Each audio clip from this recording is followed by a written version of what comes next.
조선 경상도 안동 지방의 한 양반가에는 달빛이 쏟아지고 있었습니다. 사랑채 마루에는 서당 훈장 이한이 홀로 앉아 술잔을 기울이며 먼 산을 바라보고 있었습니다. 회색 도포 자락이 바람에 흔들렸고 가다 아래 그의 얼굴에는 쓸쓸함이 서려 있었습니다. 32의 나이에도 과거에 번번이 낙방한 그는 이 집 도련님을 가르치며 끼니를 때우는 신세였습니다. 안채에서는 소아가 창문 틈으로 그 모습을 지켜보고 있었습니다. 26의 소아는 버드립 같은 가늘고 긴 눈매를 가진 여인으로 달빛처럼 하얀 피부가 연분홍 치마 저고리 사이로 은은하게 드러났습니다. 풍만한 가슴은 저고리 깃을 팽팽하게 당기고 있었으며 쪽진 머리에 꽂은 비녀가 흔들릴 때마다 가느다란 목덜미가 선명하게 드러났습니다. 입술은 연지를 바른 듯 붉었고 그 입술을 살짝 깨물 때마다 묘한 긴장감이 흘렀습니다. 남편은 석 달 전 한양으로 과거를 보러 떠났으며 돌아올 기약은 아직 멀었습니다. 혼인한 지 3년이 되었지만 남편과의 밤은 늘 차갑고 형식적이었습니다.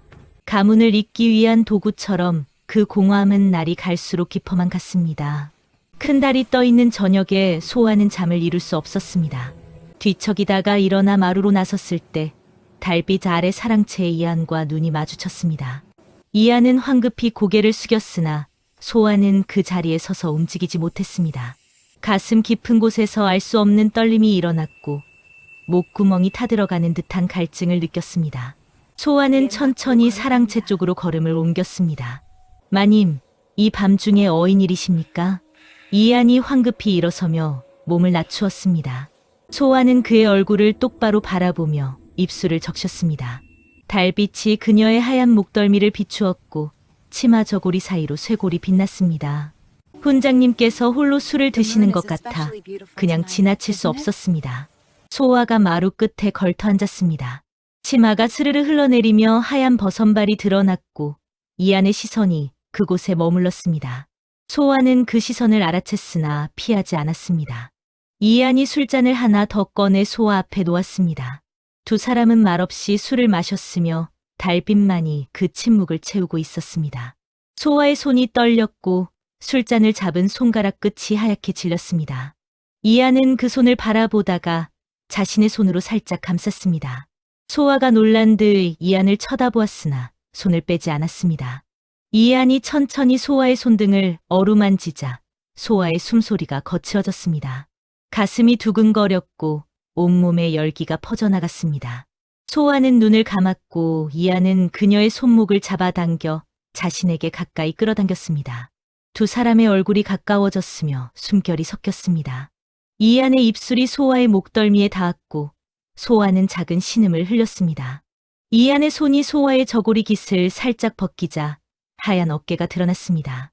달빛 아래 그 어깨는 눈부시게 빛났고 이안은 그곳에 입을 맞추었습니다. 소아의 손이 이안의 도포깃을 움켜쥐었으며 몸을 떨었습니다. 사랑채 안으로 들어선 두 사람은 문을 닫았고 그 안에서 무슨 일이 벌어지는지는 달빛만이 알고 있었습니다. 소아의 치마 저고리가 마루에 흩어졌고 이안의 도포가 그 위에 겹쳐졌습니다. 둘의 숨소리가 밤 공기를 가득 채웠으며 그 소리는 새벽이 올 때까지 이어졌습니다. 동이 트기 전 소아는 옷을 여미고 안채로 돌아왔습니다. 거울 앞에 선 소아는 목덜미에 남은 붉은 자국을 보며 입술을 깨물었습니다. 가슴은 아직도 두근거렸고 온몸에는 이안의 체온이 남아 있었습니다. 소아는 그 감각을 지우고 싶지 않았으며 오히려 더 원하고 있었습니다. 그날 밤은 소아에게 새로운 세계의 시작이었습니다. 그날 이후 소아와 이안은 밤마다 은밀하게 만났습니다. 남편이 돌아올 때까지는 석 달이 남아 있었고 그 시간은 두 사람에게 달콤한 미래의 기회였습니다. 낮에는 서로를 모르는 척했으나 밤이 되면 사랑채 문이 조용히 열렸고 소아는 어둠 속을 걸어 이안에게로 향했습니다. 보름이 지났을 무렵 두 사람의 관계는 더욱 깊어졌습니다. 소아는 이안의 품에 안겨 그가 들려주는 시를 듣곤 했으며 이안은 소아의 하얀 살결을 어루만지며 속삭였습니다. 소아의 몸은 이안의 손길에 익숙해졌고 이안의 입술은 소아의 모든 곳을 탐험했습니다. 두 사람은 서로의 체온으로 긴 밤을 채웠으며 새벽이 오는 것을 두려워했습니다. 하지만 세상에 영원한 비밀은 없는 법입니다. 안채에서 소아를 시중드는 하인 춘복이 이상한 낌새를 눈치채기 시작했습니다. 소아가 밤마다 자리를 비우는 것을 알아챘고 아침마다 피곤한 기색을 보이는 것도 의심스러웠습니다. 춘복은 어느 날 밤 몰래 뒤를 밟았으며 사랑채로 향하는 소아의 뒷모습을 목격했습니다. 춘복의 눈빛이 날카로워졌고 입가에는 비웃음이 번졌습니다. 시어머니 또한 며느리의 행동에 의심을 품기 시작했습니다. 소아가 아침 문안을 올릴 때마다 목덜미에 붉은 자국이 보였고 눈빛은 흐릿했습니다. 시어머니는 회색 머리를 단정히 쪽지고 엄격한 표정으로 소아를 지켜보았습니다. 며느리, 요즘 밤잠을 제대로 자지 못하는 것 같구나. 소아가 황급히 고개를 숙이며 대답했습니다. 어머님, 그저 남편이 그리워 잠을 설칠 뿐입니다. 시어머니는 며느리의 대답을 믿지 않았으나 확실한 증거가 없었기에 더 이상 추궁하지 않았습니다. 다만 춘복을 불러 소아의 행동을 감시하도록 명했고 춘복은 고개를 깊이 숙이며 분부를 받았습니다. 그날 밤 소아는 이안에게 불안한 마음을 털어놓았습니다. 두 사람은 사랑채 안에서 마주 앉아 있었으며 촛불이 그들의 그림자를 벽에 들여왔습니다. 소아는 이안의 손을 꽉 붙잡고 떨리는 목소리로 말했습니다. 시어머니와 춘복의 의심스러운 눈빛이 두렵다고 했으며 이대로 들키면 둘 다 파멸할 것이라고 했습니다. 이안은 소아의 손을 어루만지며 걱정하지 말라고 속삭였습니다. 그러면서 품에서 비단 허리띠를 꺼내 소아의 손에 쥐어주었습니다. 붉은 비단에 금실로 용 문양이 수놓아진 고급스러운 허리띠였으며 이안이 과거를 보러 갈 때 아버지에게서 받은 유일한 유품이었습니다. 이것을 받아주십시오. 이것이 우리 두 사람의 증표입니다. 소아는 그 허리띠를 받아들고 가슴에 꼭 안았습니다. 이안이 소아를 끌어안았고 두 사람은 다시 한번 격렬하게 얽혔습니다. 소아의 치마 저고리가 벗겨졌고 이안의 도포가 마루에 흩어졌습니다. 촛불이 흔들리며 그들의 몸을 비췄고 신음소리가 밤 공기를 채웠습니다. 하지만 그들은 몰랐습니다. 사랑채 밖 어둠 속에서 춘복이 숨죽이며 그 광경을 지켜보고 있다는 것을 말입니다. 춘복은 입가에 비웃음을 머금고 천천히 안채로 돌아갔으며 다음 날 아침 시어머니에게 모든 것을 고했습니다. 시어머니의 얼굴이 굳어졌고 손에 쥔 염주가 뚝 끊어졌습니다. 감히 우리 가문을 욕보이다니 절대 용서할 수 없다. 시어머니는 당장 소아를 불러들이려 했으나 춘복이 말렸습니다. 확실한 증거를 잡아야 한다고 했으며 그날 밤 다시 한번 현장을 덮치자고 제안했습니다. 시어머니는 고개를 끄덕이며 계획을 세우기 시작했습니다. 그날 저녁 소아는 아무것도 모른 채 다시 사랑채로 향했습니다. 이안이 문을 열어주었고 두 사람은 서로를 끌어안았습니다. 소아는 낮에 받은 비단 허리띠를 이안의 허리에 직접 메어주었으며 이안은 그 손을 잡아 입맞춤했습니다. 달빛이 창문을 통해 스며들었고 두 사람의 그림자가 하나로 겹쳐졌습니다. 바로 그때 문이 거칠게 열렸습니다. 시어머니와 춘복이 횃불을 들고 사랑채 안으로 들이닥쳤으며 그 뒤로 하인들이 우르르 몰려들었습니다. 소아는 비명을 지르며 옷을 여미려 했으나 이미 늦었습니다. 이안은 황급히 도포를 집어들고 뒤로 물러섰으나 갈 곳이 없었습니다. 시어머니의 얼굴이 분노로 일그러졌고 손에 든 지팡이가 바닥을 내리쳤습니다. 촛불이 꺼지며 어둠이 사랑채를 삼켰고 소아의 울음소리만이 밤하늘에 울려 퍼졌습니다. 이안은 담을 넘어 도망쳤으며 그의 비단 허리띠만이 마루 위에 떨어져 있었습니다. 모든 것이 끝났습니다. 다음 날 아침 대청마루에는 온 가족이 모여 있었습니다. 시어머니가 상석에 앉아 냉랭한 눈빛으로 아래를 내려다보았으며 그 옆에는 춘복이 고개를 숙인 채 서 있었습니다. 마루 한가운데에는 소아가 무릎을 꿇고 있었고 그녀의 얼굴은 눈물로 범벅이 되어 있었습니다. 치맛자락은 흙이 묻어 더러웠으며 쪽진 머리는 흐트러져 어깨 위로 흘러내렸습니다. 어젯밤 사랑채에서 끌려나온 소아는 밤새 사당에 갇혀 있었습니다. 시어머니가 손에 쥔 비단 허리띠를 소아 앞에 던졌습니다. 붉은 비단에 금실로 수놓아진 용 문양이 아침 햇살에 번쩍였으며 그것은 분명 남자의 것이었습니다. 소아가 이안에게 직접 메어주었던 바로 그 허리띠였고 어젯밤 사랑채 마루에 떨어져 있던 물건이었습니다. 시어머니의 목소리가 차갑게 울려 퍼졌습니다. 내가 그 서당 훈장놈과 정을 통했다는 것을 온 집안이 알고 있다. 무어라 변명하겠느냐? 소아는 고개를 들 수 없었으며 입술만 파르르 떨렸습니다. 변명의 여지가 없었고 현장을 목격당한 이상 어떤 말도 소용없다는 것을 알고 있었습니다. 그저 눈물만 뚝뚝 떨어졌고 그 눈물은 마루 위에 작은 얼룩을 만들었습니다. 대청마루에 모인 가족들이 소아를 향해 손가락질을 했으며 수군거리는 소리가 사방에서 들려왔습니다. 시동생의 아내는 코웃음을 치며 고개를 돌렸고 시누이는 혀를 차며 한심하다는 표정을 지었습니다. 아직 어린 조카들까지 소아를 보며 수군거렸고 하인들은 담 너머에서 몰래 엿보며 비웃었습니다. 소아는 그 모든 시선이 칼처럼 느껴졌으며 차라리 죽고 싶다는 생각마저 들었습니다. 시어머니가 지팡이로 마루를 세차게 내리쳤습니다. 가문의 채통을 더럽힌 년. 남편이 돌아오는 날까지 사당에서 썩어 있거라. 하인들이 소아를 다시 끌고 일어섰으며 소아는 힘없이 질질 끌려갔습니다. 사당으로 가는 길에 마을 사람들이 담장 너머로 고개를 내밀고 구경했고 그들의 입에서는 온갖 욕설이 쏟아져 나왔습니다. 사당 안은 어둡고 차가웠으며 좁은 공간에는 위패들만이 소아를 내려다보고 있었습니다. 소아는 구석에 웅크리고 앉아 무릎을 껴안았습니다. 하루에 한 번 물과 죽 한 그릇만 들어왔고 밤이 되면 쥐들이 바스락거리는 소리가 들렸습니다. 소아는 그 어둠 속에서 이안을 생각했으며 그가 무사히 도망쳤기를 빌었습니다. 하지만 이안은 그리 멀리 가지 못했습니다. 시어머니는 관아에 고발장을 올렸고 포졸들이 이안을 찾아 나섰습니다. 이튿날 저녁 이안은 이웃 고을 주막에서 붙잡혔으며 결박당한 채 관아로 끌려왔습니다. 회색 도포는 찢어졌고 갓은 이미 잃어버린 뒤였습니다. 얼굴에는 멍이 들었으며 입가에서는 피가 흘러내렸습니다. 관아 마당에는 구경꾼들이 잔뜩 모여들었습니다.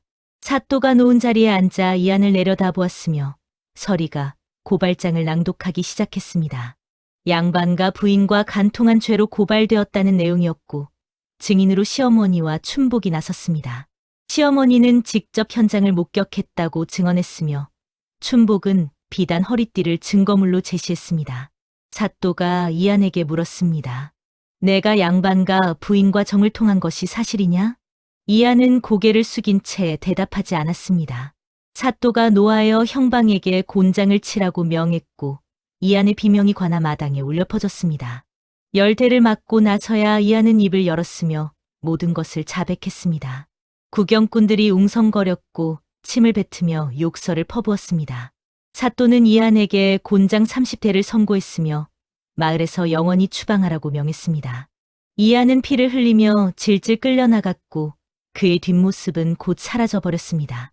소아가 사랑했던 남자는 그렇게 비참하게 떠나갔으며 2번 다시 돌아오지 않았습니다. 한 달 후 소아의 남편이 한양에서 돌아왔습니다. 시어머니는 아들에게 며느리가 저지른 일을 낱낱이 고했으며 남편의 얼굴은 분노로 일그러졌습니다. 남편은 사당으로 달려가 문을 박차고 들어섰고 소아는 그 앞에서 고개를 들지 못했습니다. 한 달 동안 사당에 갇혀 지낸 소아는 뼈만 앙상하게 남았으며 얼굴은 핏기 하나 없이 창백했습니다. 남편이 소아의 머리채를 움켜쥐고 끌어냈습니다. 칠거지약으로 너를 쫓아낸다. 당장 이 집에서 나가라. 소아는 그 자리에서 쫓겨났으며 친정으로 돌아가는 가마에 실렸습니다. 가마 안에서 소아는 창밖을 내다보았고 지나가는 사람들이 손가락질하는 것을 보았습니다. 온 마을이 그녀의 이야기를 알고 있었으며 그녀를 음탕한 여자라고 손가락질했습니다. 친정대문 앞에 도착한 소아는 가마에서 내렸으나 문은 굳게 닫혀 있었습니다. 아버지는 딸을 받아들이지 않았고 어머니는 담 너머에서 울음소리만 흘렸습니다. 소아는 대문 앞에 무릎을 꿇고 하염없이 눈물을 흘렸으나 문은 끝내 열리지 않았습니다. 해가 지고 어둠이 내렸지만 소아는 그 자리를 떠나지 못했습니다. 아무도 그녀를 원하지 않았습니다. 친정 대문 앞에서 밤을 보낸 소아는 새벽녘에야 겨우 일어섰습니다. 온몸이 차갑게 얼어붙었고 다리는 감각이 없었습니다. 아버지는 끝내 문을 열어주지 않았으며 어머니의 울음소리마저 들리지 않았습니다. 소아는 비틀거리며 대문을 등지고 걸어가기 시작했으며 어디로 가야 할지 알 수 없었습니다. 마을 장터에는 이미 소아의 소문이 퍼져 있었습니다. 사람들은 그녀를 보자마자 손가락질을 했으며 아이들까지 돌을 던지며 욕을 퍼부었습니다. 소아는 치맛자락으로 얼굴을 가리고 허겁지겁 장터를 빠져나왔으나 어디를 가도 마찬가지였습니다. 온 고을이 그녀의 이야기로 떠들썩했고 양반과 부인이 서당 훈장과 간통했다는 소문은 불길처럼 번져나갔습니다. 그녀가 의지할 곳은 아무 데도 없었습니다. 사흘을 굶고 떠돌던 소아는 결국 한 주막 앞에 쓰러졌습니다. 주막 주인 영감이 그녀를 발견했고 물을 먹여 겨우 정신을 차리게 했습니다. 소아는 떨리는 목소리로 사정을 이야기했으며 주막 주인은 한숨을 쉬며 고개를 저었습니다. 아가씨, 이제 양반과 마님으로는 살 수 없소. 이 몸뚱이로 밥벌이를 해야 할 텐데. 주막 주인이 가리킨 곳은 고을 객주였습니다. 기생들이 술상을 돌며 노래를 부르고 손님을 받는 곳이었으며 소아 같은 처지의 여인들이 마지막으로 의지하는 곳이기도 했습니다. 소아는 입술을 깨물었으나 다른 선택지는 없었습니다. 객주 문을 두드린 소아를 맞이한 것은 기생 주모였습니다. 주모는 소아의 얼굴을 찬찬히 살펴보았으며 만족스러운 표정을 지었습니다. 비록 초췌해졌지만 원래의 미모는 숨길 수 없었고 양반과 출신답게 기품이 남아 있었습니다. 주모는 소아를 안으로 들이며 몸단장을 시켰고 화장을 시켰습니다. 거울 앞에 앉은 소아는 낯선 자신의 모습을 보았습니다. 연지곤지를 찢고 화려한 비단 치마 저고리를 입은 모습은 마치 다른 사람 같았습니다. 쪽진 머리에는 비녀 대신 화려한 꽃 장식이 꽂혔고 목에는 구슬 목걸이가 걸렸습니다. 소아는 그 모습을 보며 눈물을 흘렸으나 주모는 그녀의 어깨를 두드리며 말했습니다. 이제 과거는 잊으시오. 오늘부터 당신은 기생추나요. 한 달 후 소아는 처음으로 술상에 나갔습니다. 객주 안은 술 냄새와 담배 연기로 자욱했으며 취한 양반들이 기생들을 희롱하고 있었습니다. 소아는 떨리는 손으로 술잔을 들고 손님 앞에 앉았으며 억지로 미소를 지었습니다. 손님은 그녀의 손을 만지작거렸고 소아는 몸을 움츠렸으나 거부할 수 없었습니다. 밤이 깊어갈수록 손님들은 더욱 거칠어졌습니다. 어떤 이는 소아의 허리를 끌어안으려 했고 어떤 이는 치마 속으로 손을 넣으려 했습니다. 소아는 눈물을 참으며 술을 따랐고 노래를 불렀습니다. 그녀가 부르는 노래는 구슬펐으며 듣는 이들마저 숙연해졌습니다. 한 달이 지났고 소아는 객주에서 가장 인기 있는 기생이 되었습니다. 양반과 출신답게 글을 읽을 줄 알았고 시를 지을 줄도 알았습니다. 검은고를 타는 솜씨도 뛰어났으며 무엇보다 그녀의 슬픈 눈빛이 남자들의 마음을 사로잡았습니다. 하지만 소아는 결코 웃지 않았고 밤마다 홀로 눈물을 흘렸습니다. 기생이 된 반년이 시간이 흘렀습니다. 어느 날 저녁 낯익은 얼굴이 객주에 나타났습니다.